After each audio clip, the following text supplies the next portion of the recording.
히브리서 11장 1절 말씀은 믿음은 바라는 것들의 실상이요 보이지 않는 것들의 증거니 라고 말씀합니다. 추상적인 말씀 같지만 굉장히 명쾌한 명제지요. 믿음은 바라는 것들의 실상이요 라고 말할 때 이 실상을요 원문 성경으로 보면 보증, 확증, 확신이라고 번역할 수 있습니다. 증거는 그야말로 증거지요. 구체적이지 않으면 확정할 수 없습니다.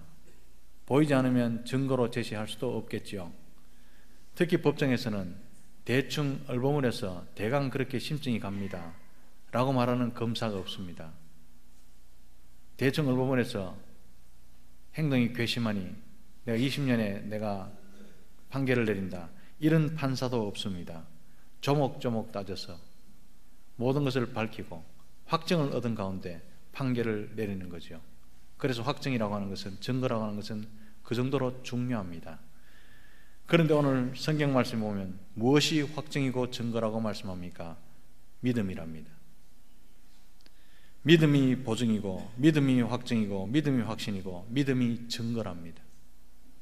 사랑하는 성도 여러분, 하나님은 우리 손에 잡히는 실상을 한 번도 주신 적이 없습니다. 그 대신 믿음을 주셨습니다. 우리 하나님께서는 확실하게 보이는 것을 보고 가라 말씀하지 않습니다. 내가 지시할 땅으로 가라 말씀하시면서 하나님 자신을 주십니다.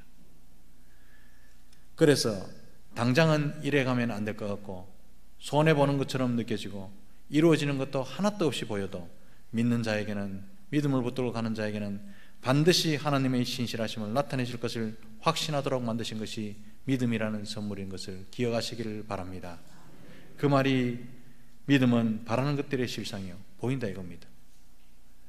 보이지 않는 것들이 증거가 된다, 그런 말이죠.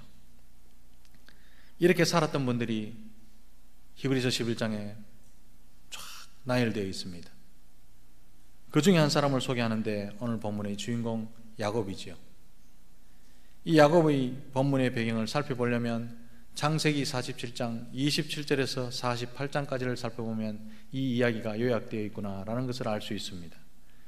거기 보면 이제 야곱이 하나님께 주시는 수명 147년을 누리다가 노안이 깊어졌다는 이야기가 자기가 사랑하는 아들 요셉에게 들리죠.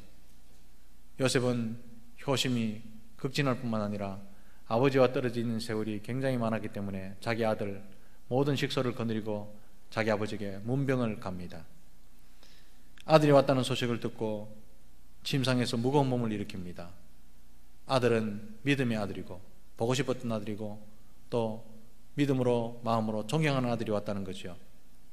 그래서 무거운 몸을 일으키고 요셉에게 한 가지 이야기를 들려주기 시작하는데 바로 하나님께서 그에게 약속하신 언약의 말씀, 한평생 가슴에 묻어두면서 의지했던 말씀, 한 번도 변하지 않았던 하나님의 약속, 그 약속을 들려주기 시작합니다.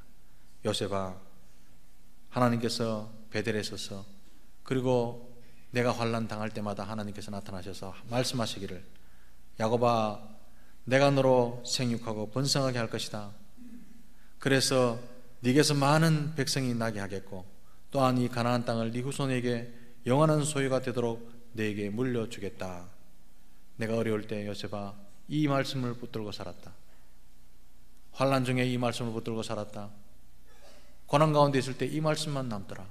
이 이야기를 하고 싶었던 거죠. 야곱은 한평생 이 말씀 변하지 않았다는 것을 고백합니다. 나는 변덕이 죽을 듯이 하고 정말로 실망스러운 사람이고 실수투성이고 허물이 많았던 사람인데 하나님께서 내가 뭐라고 한 번도 포기하지 않으시고 허물 많지만 덮어주시고 나를 지켜주신 것은 하나님께서 약속하신 이 말씀, 하나님의 신실하심, 약속을 진행하심, 그것이었다고 고백하는 말씀이 오늘 본문의 이 이야기고 야곱의 고백이었죠. 사랑하는 성도 여러분, 인생의 마지막에 우리에게 남는 것은 오직 하나님의 말씀밖에 없음을 믿으시기를 바랍니다. 야곱은 인생 노년에 요셉아, 내가 이루었던 이 가축대를 보아라. 야곱아, 내 거느리는 식솔이 얼마나 많은지 한번 살펴봐라. 이렇게 말하지 않습니다. 그렇게 세상적으로는 고난을 많이 당하고 세상적으로는 출세했다고 말할 수도 있고 좋은 세월도 다 보고 나쁜 세월도 다 맛봤지만 요셉아 내가 남는 것 하나 말씀밖에 없더라. 이것을 지금 이야기하고 있는 거죠. 사랑하는 성도 여러분, 하나님께 주신 천수를 누리면서 세상에 바둥바둥 살면서 돈 누릴 때 재밌고 돈 벌 때 재밌고 출세할 때 재밌고 내 생각대로 세상이 쭉쭉 되어갈 때 그것도 재밌지만 오직 내 노년에 하나님 부르는 그 시점에 가서는 말씀밖에 남는 것이 없다는 사실을 기억하시기를 바랍니다. 그 말씀으로 우리가 약속에 의지해서 천국 가게 되고 그 말씀으로 하나님 우리가 앞에 서게 되고 그 말씀밖에 물려줄 수 없다는 것을 우리가 깨닫게 되는 날이 있다는 것이죠. 사랑하는 성도 여러분, 그러므로 우리의 인생을 무엇에 걸고 살 것입니까? 환경에 걸 것입니까? 돈에 걸 것입니까? 명예에 걸 것입니까? 아닙니다. 오직 하나 하나님의 신실하신 약속의 말씀뿐임을 기억하시기를 바랍니다. 창세기 48장을 계속 읽어 내려오면 5절 6절 말씀 보면 야곱이 요셉에게 이야기를 하고 난 이후에 이해할 수 없는 말을 합니다. 요셉아, 네 두 아들 내 아들로 삼겠다. 그 말을 하는 거죠. 손자를 아들로 삼겠다는 겁니다. 아들로 삼고 싶으면 양자를 드리면 되는데 인류 역사 가운데 손자를 아들로 삼는 경우는 거의 없습니다. 그런데요, 상식적으로 받아들일 수 없는 그 말을 선포합니다. 요셉아, 네 아들 내한테 줄 수 있겠니? 의논하지 않습니다. 선포합니다. 네 두 아들은 내 아들이다. 여기서 인간의 언어로는 설명할 수 없는 엄청난 하나님의 은혜가 폭포수와 같이 쏟아지고 있습니다. 요셉을 사랑했죠. 요셉 때문에 가족뿐만 아니라 애굽 사람들, 가나안 사람들 다 먹여 살리죠. 축복하고 싶습니다. 그런데 요셉을 축복하면요, 시기가 있을 것 같으니까 요셉의 두 아들 에브라임과 므낫세를 축복함으로 요셉에게 두 배의 복을 주겠다, 이 말이죠. 땅도 두 배로 주시고 자손들도 두 배로 주시겠다는 축복의 선언입니다. 사랑하는 성도 여러분, 축복은 하나님께서 우리와 의논해서 주시는 것이 아니라 선언하신다는 사실을 기억하시기를 바랍니다. 이 축복의 선언이 남의 이야기로 들리면 하나님도 차별하십니까? 하나님, 왜 저 사람은 두 배로 받게 됩니까? 불평이 쏟아지겠지만 이 말씀이 나의 이야기로 들리면 나 같은 사람, 벌레만도 못한 나에게 이렇게 갑절의 은혜를 주십니까? 라고 감격해 하기 시작한다는 말씀이지요. 사랑하는 성도 여러분, 축복의 선언을 나의 말씀으로 받아들이시기를 주님의 이름으로 축복합니다. 강단에서 쏟아지는 귀한 그 말씀들을 한마디 한마디를 나의 말씀으로 받아들이시기를 주님의 이름으로 축복합니다. 그래야 이 말씀이요, 나의 말씀이 되고 이 축복이 나의 축복이 되고 이 생명이 나의 생명이 됩니다. 그리고 창세기 47장 30절에 야곱은 요셉에게 부탁합니다. 요셉아, 내가 죽거들랑 내 조상의 묘지에 장사하라. 헤브론의 막벨라 굴에 장사해달라, 이 말이죠. 그걸 신신당부하면서 맹세까지 시킵니다. 이해가 되지 않습니다. 지금 야곱이 사는 땅이요, 가나안 땅보다 훨씬 풍성합니다. 나일강이 범람했다가 쭉 빠지고 나면요, 씨앗만 뿌리면 곡식을 거두습니다. 풍요로운 땅이죠. 먹고 살기 힘들면 다 애굽 땅으로 내려갑니다.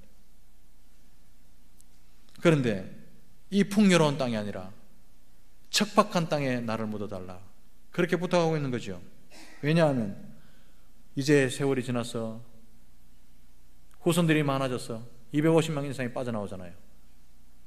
후손들을 하나님이 약속했던 가나안 땅으로 불러들이려면 자신이 애굽 땅에 큰 피라미드 같은 무덤에, 엄청나게 큰 무덤에 묻혀 있어서는 안 된다는 판단을 하게 된 거죠. 명절날 당장은 찾아오는 사람이 없겠지만, 무덤을 돌봐주는 사람이 없겠지만, 내가 여기 묻혀 있으면 자손들이 하나님의 약속, 언약을 잊어버린다 이겁니다. 야곱은 세상적인 풍요의 땅, 풍성한 땅, 모든 것이 마음먹은 대로 다 되는 땅, 떵떵거리고 살 수 있는 땅, 그 애굽에 사는 미래는 생각지도 않습니다. 말씀이 없고 하나님의 언약이 없고 하나님의 약속이 없는 이 풍성한 땅은 죽음이다 이거죠. 애굽에서 더 차지하려고 바둥거리고 큰 무덤에 묻히는 것은 아무 의미 없다는 것을 판단했습니다. 오직 하나님께서 말씀하신 약속의 땅으로 돌아가는 것이 그의 관심이었습니다. 사랑하는 성도 여러분, 편하고 싶죠? 잘 살고 싶죠? 넓은 데 살고 싶죠? 그런데 사람이라고 하는 것은요, 고난 없으면 썩습니다. 사람이 돈 맛을 보는 그 순간 썩습니다. 세상의 풍요로움에 길들여지면 그때부터 썩습니다. 하나님께서 우리에게 주시는 생명이라고 하는 것은 세상과는 비교할 수도 없기 때문에 생명을 유지하라고 하나님께서는 간혹 우리에게 고난을 주십니다. 나는 풍요로운 땅에 묻히기 싫다. 척박한 땅으로 나를 묻어다오. 이게요, 위대한 믿음의 본입니다. 신앙은 말로 해서는 절대로 체득되지 않습니다. 내가 먼저 살아 보임으로 따라오게 하는 것이 신앙이죠. 가르친다고 되는 것이 아니라 내가 그냥 살아 보이는 겁니다. 예수님 3년 공생애 동안 지독스럽게 기도하지 않는 제자들에게 기도해라, 기도해라. 게세마네 동산에서만 그렇게 말씀하셨지 한 번도 말씀하시지 않습니다. 그냥 주님께서 엎드려 기도하십니다. 사도행전에 가면 그렇게도 기도하지 않았던 제자들이 엎드려 기도하는 모습을 보이죠. 봤다 이겁니다. 우리 예수님 고난당할 때마다 엎드리시더라. 우리 예수님 문제가 생길 때마다 엎드리시더라. 우리 예수님 하루를 시작하실 때마다 엎드리시더라. 우리 예수님 하루를 마무리할 때마다 엎드리시더라. 이거요, 체득된 겁니다. 그래서요, 예수님은 위대한 교사시죠. 야곱도 후손들에게 위대한 교사가 되기를 원했다 이 말이죠. 왜 척박한 땅에 묻히겠다고 선택합니까? 그것만이 하나님의 살아있는 약속이 있는 것이고 구원이 선포될 땅이고 예수가 오실 땅이고 영원한 미래가 있기 때문이었습니다. 사랑하는 성도 여러분, 믿음은 눈에 보이지 않는 것을 믿고 있는 것입니다. 그래서 믿음대로 사는 것이 얼마나 중요한지를 모릅니다. 확신 없는 사람은요, 교회 와서 예배를 드려도 세상에 나가면 세상 그 방식대로 살아갑니다. 왜냐하면 믿음이 없기 때문에, 불확실하기 때문에. 그러나 믿고 있는 사람은요, 아직 부화되지 않는 달걀을 들고 뿅아리 소리를 듣습니다. 내가 지금 살고 있는 실제적인 삶이 내가 믿고 있는 바를 증명해내는 것입니다. 천국에 있는 삶, 영생의 삶, 확실한 그 증거가 있으면 그 사람의 삶은요, 지금부터 영생의 삶이 사라진다는 사실을 기억하시기를 바랍니다. 그게 성도의 이 땅의 삶이죠. 다른 사람 몰라도 집사님을 보니까 천국에 있는 줄 알겠습니다. 이게 믿음을 갖고 있는 사람들의 정인의 삶이죠. 야곱이 죽어서 애굽에 묻힌다면 한평생의 신앙 고백이 아무 의미가 없어집니다. 말씀 때문에 연단받고 하나님의 사람으로 세워지기 위해서 견뎌냈던 그 모진 시간들이 물거품이 되어버립니다. 그래서 척박하지만, 먼지가 펄펄 나지만 하나님께서 약속하신 가나안 땅을 선택한 것입니다. 통상 사람들은 세상 재미로 인생의 의미를 환산합니다. 뛰는 만큼 버는 보상이 좋지요. 죽도록 공부하면 성적도 올라갑니다. 남이 일하지 않는 밤에 밤새도록 일하면 승진도 합니다. 그러나 사랑하는 성도 여러분, 그 좋은 세월이지만 그것이 영생을 보장할 수 없다는 사실을 기억하시기를 바랍니다. 단지 그것은 거품이요 안개일 따름입니다. 그래서 야곱은 후손들이 이 세상을 선택할까 싶어서 이 땅이 아니라 영원한 것을 바라보고 살아라고 교육교재로 자신의 삶을 지금 던져버린 겁니다. 몇백 년 동안 야곱의 무덤을 보살필 사람 없을 수도 있습니다. 추석이나 설날 때 못 올 수도 있습니다. 그러나 언젠가는 돌아올 그 땅에 나를 묻어라. 피라미드 같은 그런 무덤도 필요 없다. 척박한 동굴에 나를 묻어라. 본문에 보면 믿음으로 이 일까지 완수한 야곱은 그 지팡이 머리에 의지하여 경배했다라고 말하는데, 이 말씀은요 창세기 47장 31절 말씀을 인용한 것인데, 47장 31절에 보면 침상머리에서 하나님께 경배하니라 이렇게 되어 있습니다. 조금 다르죠. 그런데 이해가 됩니다. 왜냐하면 지팡이라는 단어하고 침상이라는 단어는 철자가 똑같습니다. 모음만 다릅니다.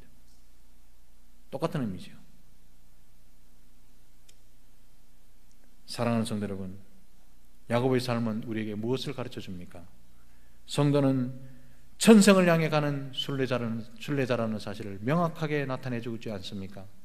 이 땅에서는 성도는 오직 낭은혜와 행인일 뿐이라고 사도 베드로가 베드로전서 3장 11절에 분명히 밝혀두고 있습니다. 사랑하는 성도 여러분, 우리의 세상의 명함은 행인이요 나그네라는 사실을 기억하시기를 바랍니다. 문제는 그 천성으로 올라가는 그 길이 결코 만만치 않다는 사실이죠. 때로는 눈물을 흘려야 될 때가 있습니다. 때로는 견디기 힘든 것을 견뎌야 할 때가 있습니다. 때로는 참아야 할 때가 있습니다. 세상도 좋은데 천성으로 올라간다, 그 길은 있을 수 없습니다. 왜냐하면요, 예수 믿고 걸어가는 그 길은 가시밭길이고, 예수 믿고 걸어가는 그 길은 세상의 방식과 역류해 가기 때문에 십자가의 길이기 때문이죠. 참아야 됩니다. 견뎌야 됩니다. 때로는 눈물이 납니다. 때로는 울어야 됩니다. 그러나 그 길이 생명길이기 때문에 사랑하고 아끼던 것을 포기하면서 갈 수밖에 없는 그 길, 그 길이 천성길이라는 사실을 기억하시기를 바랍니다. 찬송가 338장 3절에 천성에 가는 길 험하여도 생명길 되나니 은혜로다 말씀하지 않습니까? 그 길이 험한 줄 다 압니다. 그러나 그 길이 아니면 죽음이기 때문에 그 길을 가는 것이 은혜다 라는 사실을 기억하시기를 바랍니다. 주님 앞에서는 그날까지 성도의 인생은 험한 길을 걷던 야고보의 여정과 똑같습니다. 사랑하는 성도 여러분, 우리는 이 세상에 잠시 머물다가는 행인이요 나그네일 뿐임을 기억하시기를 바랍니다. 행인이요 나그네는 어떤 동네에 도착하든지, 마음에 드는 동네든지 마음에 들지 않는 동네든지 잠시 머물다가 지나갈 뿐이지, 그 동네에서 나를 열렬히 환영한다고, 그 동네가 내 마음에 든다고 거기 푹 눌러서 머무르려고 해서는 절대로 안 된다는 사실이죠. 머무르려고 하는 그 순간 문제가 생기기 시작합니다. 순례자의 길에서 때로는 다 알지만 어리석음을 택해야 할 때가 있고, 때로는 뼈아픈 배신을 당할 때도 있을 겁니다. 때로는 생명만큼 아꼈던 그 귀한 것을 포기해야 할 때도 있고, 때로는 내 명예가 땅에 떨어지기도 합니다. 그렇다고 도중에 포기할 것입니까? 중단할 것입니까? 그럴 수 없지요. 절망할 이유도 없습니다. 왜냐하면 신실하신 하나님을 믿는 확실한 보증이 저와 여러분들에게는 있기 때문입니다. 믿음으로 살았던 야곱처럼 믿음으로 살아가시는 인생이 되시기를 주님의 크신 이름으로 축복합니다.